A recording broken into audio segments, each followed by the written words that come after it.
Presidential memoranda versus executive orders. What's the difference? Washington, President Trump signed 3 high-level presidential directives on Monday, but they weren't executive orders. Instead, they were styled as presidential memoranda, an increasingly common but lesser-known expression of presidential power that came to replace many executive orders under President Obama. Presidential memoranda are executive orders by another name, and yet unique, wrote presidential scholar Philip Cooper on his book By Order of the President: The Use and Abuse of Executive Direct Action. Both forms of presidential action have the force of law on the executive branch, and sometimes they seem to be used interchangeably. Even presidents sometimes mix them up, referring to memoranda as executive orders, as President Trump did Monday on Facebook. Something that's in a presidential memorandum in one administration might be captured in an executive order in another, Jim Hemphill of the Office of the Federal Register told USA Today in 2014. There's no guidance that says, Mr. President, here's what needs to be in an executive order, so the differences can be subtle and subjective, but here are a few. Numbering.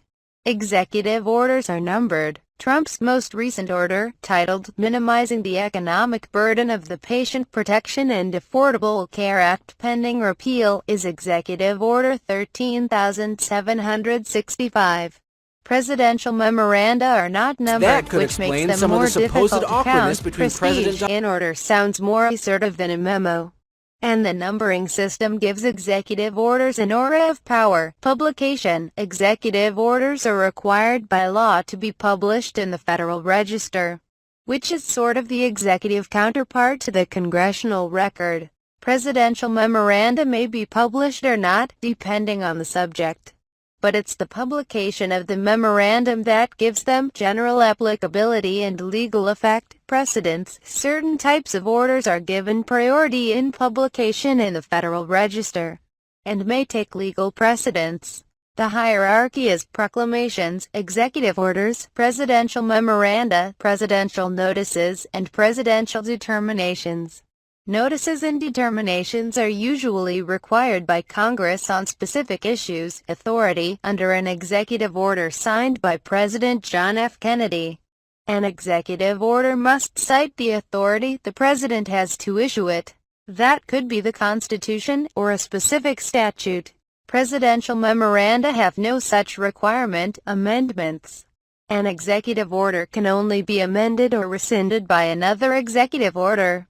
A presidential memorandum can be changed with another memorandum. Subjects. Executive orders are often organizational, used to create new executive branch committees, processes, or lines of responsibility. They can impose economic sanctions on other countries, declare states of emergency, or give federal workers a day off. Presidential memoranda are used to delegate tasks and reports assigned by Congress to the president, start a regulatory process, or direct a specific department or agency to do something. Cost estimates. In 2014, fed up with Obama's executive orders, Congress required the White House Office of Management and Budget to begin reporting on the cost of executive orders, but Congress neglected to include presidential memoranda, and included them the next year, but only for a memorandum with an estimated regulatory cost of $100 million or more.